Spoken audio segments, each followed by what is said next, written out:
네, 반갑습니다. 네, 오늘 스타일이 또 달라서 새로운 사람이 와서 이렇게 말씀을 전하는 것 같은 느낌을 또 받으실 것 같습니다. 그래서 평상시 듣던 저의 설교가 아니라 오늘은 또 새로운 느낌으로 또한 새로운 마음가짐으로 함께 말씀을 듣고 큰 은혜 받는 우리 대양의 가족들이 되시기를 간절히 소망합니다. 오늘 우리는 사명자의 자세는 이라는 제목으로 함께 말씀을 나누고자 합니다.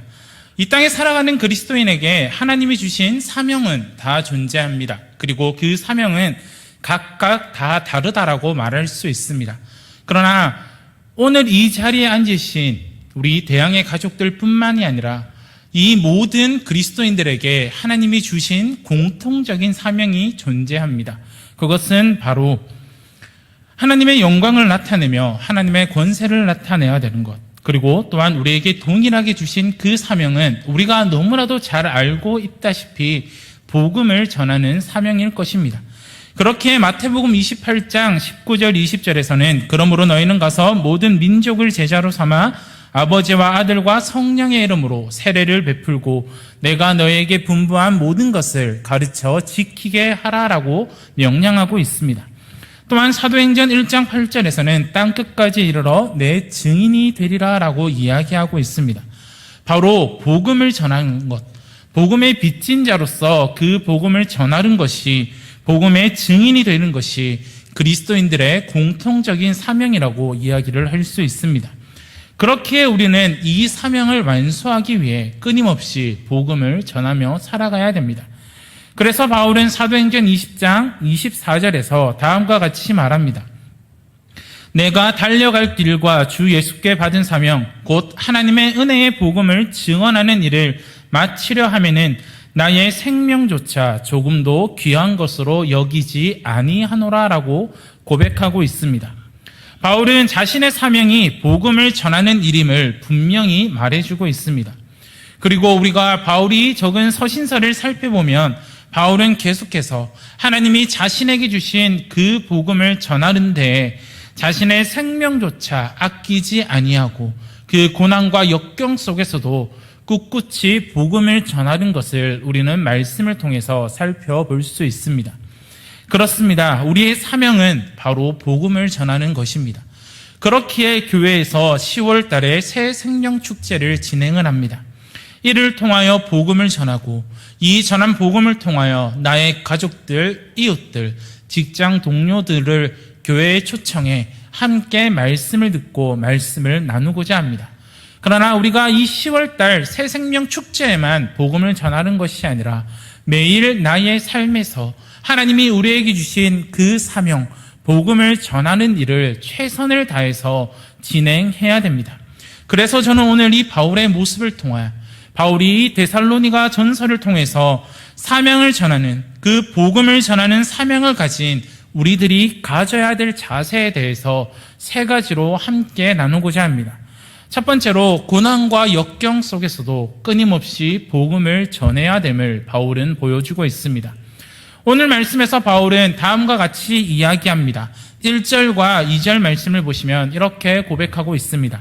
형제들아, 우리가 너희 가운데 들어간 것이 헛되지 않은 줄을 너희가 친히 아나니 너희가 아는 바와 같이 우리가 먼저 빌립보에서 고난과 능력을 당하였으나 우리 하나님을 힘입어 많은 싸움 중에 하나님의 복음을 너희에게 전하였노라라고 이야기하고 있습니다.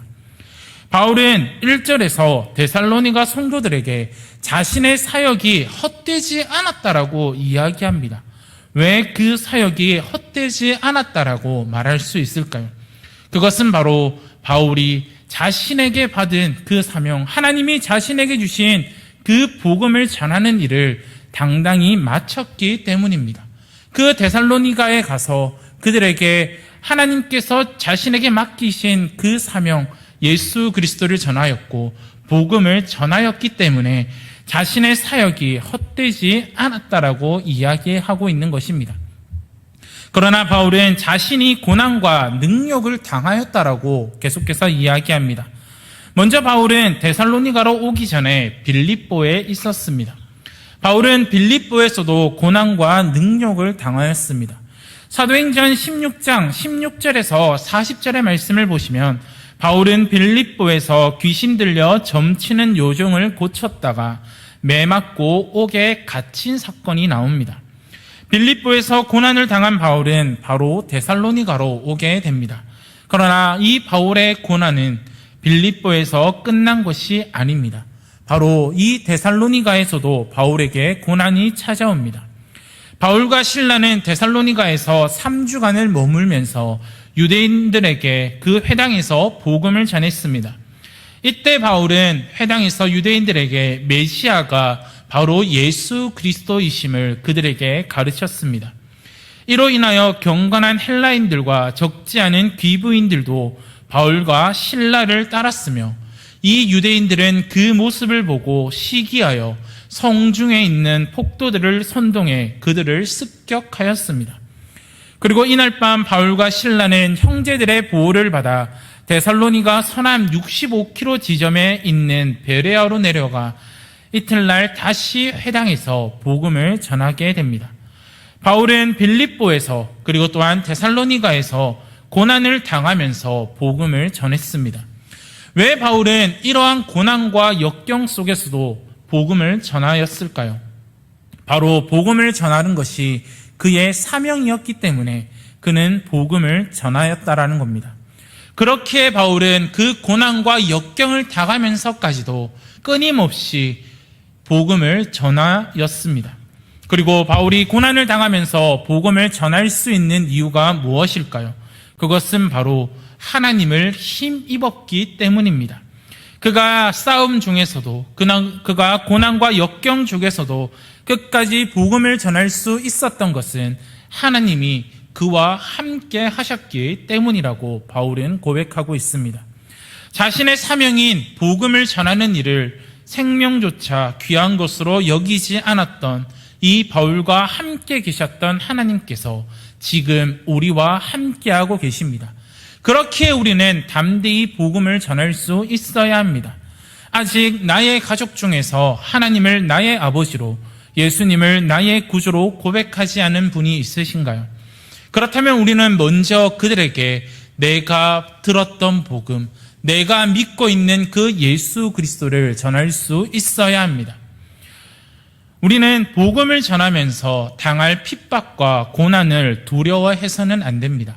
분명히 복음을 전하면 나에게 손가락질하는 사람이 있고 나를 핍박하는 사람이 있고 나에게 고난과 역경을 주는 사람들이 분명히 존재합니다. 그러나 우리는 그런 것에 대해서 두려워할 이유가 전혀 없습니다. 왜 그렇습니까? 전지전능하신 하나님이 지금 나와 함께하고 계시기 때문에 우리가 전혀 두려움 없이 담대히 예수 그리스도의 그 복음을 전할 수 있다라는 것입니다.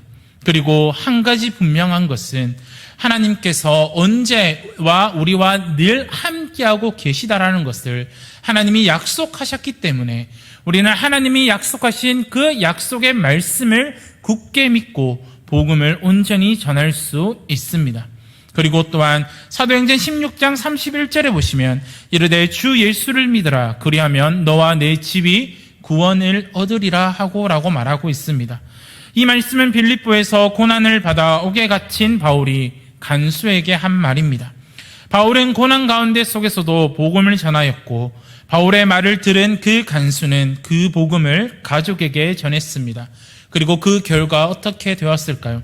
그와 온 집이 하나님을 믿고 세례를 받았다라고 사도행전은 이야기하고 있습니다. 우리는 이 말씀을 우리의 마음에 새길 필요가 있습니다. 언제 나의 가족이 하나님께 돌아올지 모릅니다. 하지만 우리가 담대히 복음을 전하면 결국 그들은 하나님께로 돌아와 하나님의 자녀가 되게 될 것입니다.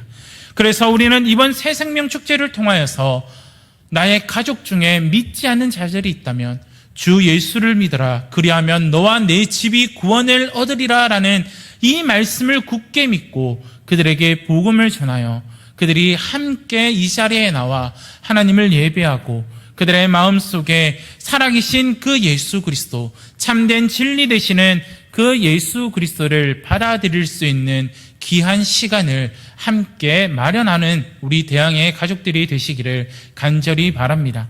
그래서 우리 앞에 어떠한 고난과 역경이 있다 할지라도 나와 함께 계시는 그 하나님, 그리고 성경을 통해서 끊임없이 우리에게 약속하시고 약속에 신실하신 그 하나님을 믿으심으로 복음을 전하는 이 사명자의 자세를 고난과 역경 속에서도 복음을 전할 수 있는 우리 대항해의 가족들이 되시기를 간절히 바랍니다. 두 번째로 바울이 전한 그 사명자의 자세는 삶으로 복음을 전하였다라는 겁니다. 7절과 8절 말씀을 보시면 이렇게 고백합니다. 우리는 그리스도의 사도로서 마땅히 권위를 주장할 수 있으나 도리어 너희 가운데에 유순한 자가 되어 유모가 자기 자녀를 기름과 같이 하였으니 우리가 이같이 너희를 사모하여 하나님의 복음뿐 아니라 우리의 목숨까지도 너희에게 주기를 기뻐하면 너희가 우리의 사랑하는 자 됨이니라 라고 말하고 있습니다. 바울은 자신을 갓난 아이에게 젖을 먹이는 유모로 묘사하고 있습니다. 바울은 자녀를 기르는 부모의 심정으로 데살로니가 성도들을 돌보았다라고 이야기합니다. 그는 자신의 권위가 있었음에도 불구하고 그 권위를 내세우지 않았습니다. 바울은 데살로니가 성도들을 이용하지 않았고 오히려 그들을 유모의 마음으로 자기 자녀를 기르듯이 격려하고 바로 세우며 보살폈다라고 이야기합니다. 또한 바울은 데살로니가 교인들에게 하나님의 복음을 주기를 기뻐했을 뿐만이 아니라 복음으로 낳은 데살로니가 교인들에 대하여 어머니의 마음으로 자신의 목숨까지 주는 것을 기뻐했다라고 이야기합니다. 자식을 사랑하는 어머니는 전만이 아니라 그의 생명까지 주기를 아까워하지 않습니다. 그러므로 어머니는 사랑하는 자식을 위하여 자기 자신을 내어주는 것을 기뻐하는 것입니다. 바울은 이런 어머니의 마음으로 실제로 데살로니가 교인들을 그렇게 사랑했고 섬겼고 그들을 돌보았습니다. 무엇이 바울을 이렇게 만들 수 있었을까요?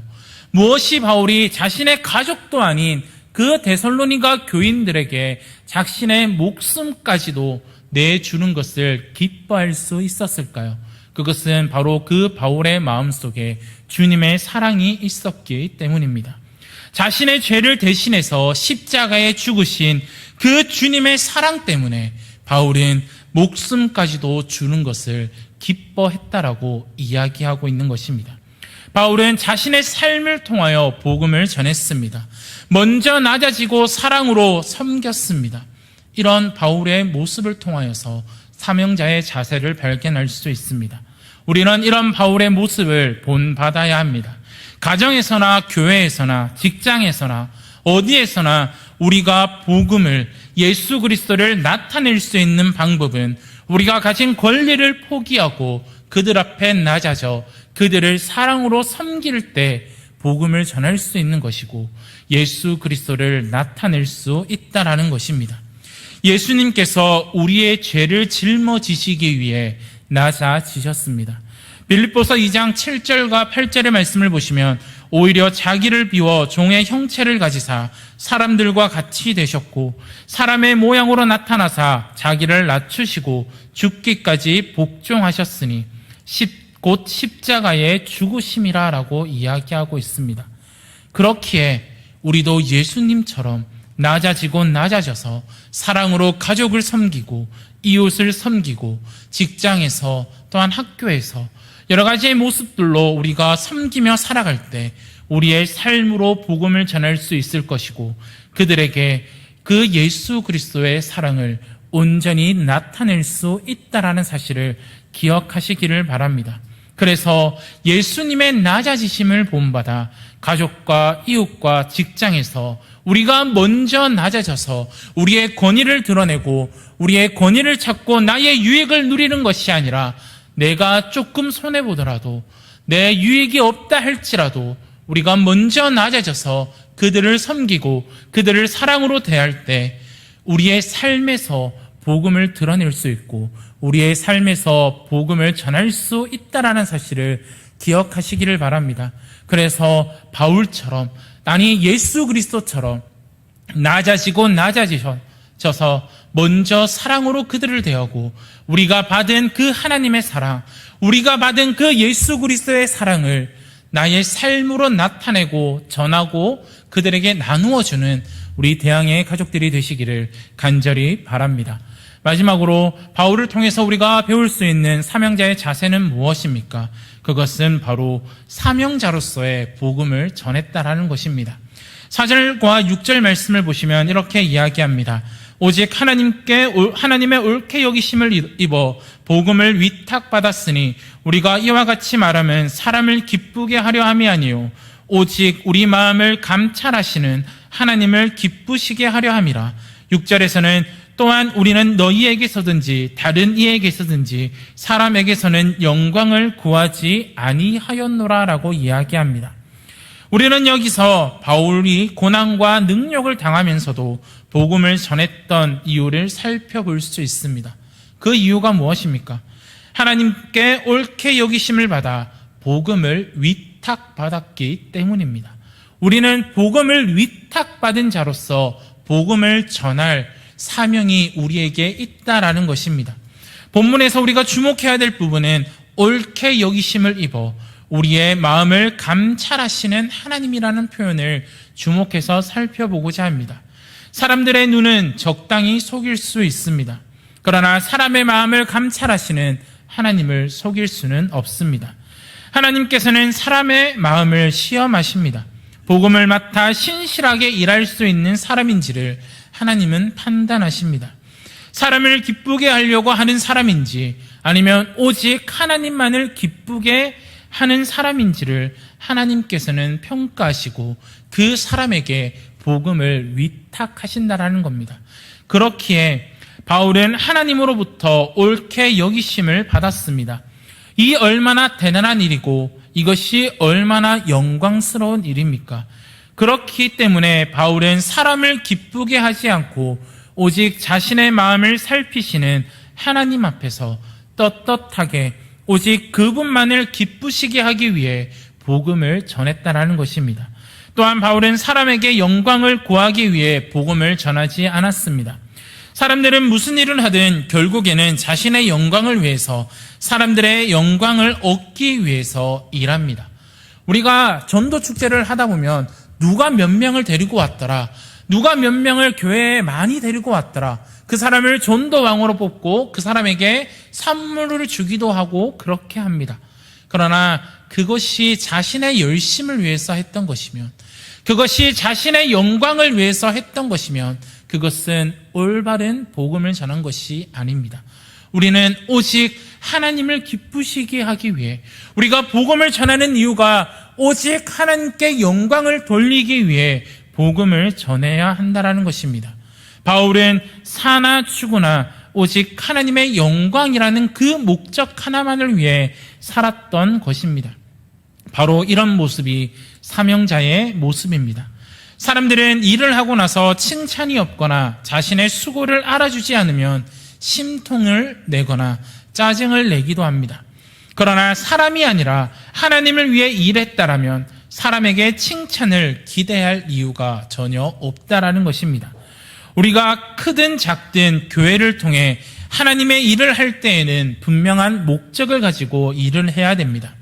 그 목적은 사람을 기쁘게 하기 위해서, 나의 영광을 누리기 위해서 하는 것이 아니라 오직 하나님을 기쁘시게 하기 위해 오직 하나님의 영광만을 바라보고 복음을 전해야 되고, 오직 그것들을 바라보고 교회의 크고 작은 일들을 할 수 있어야 한다는 것입니다.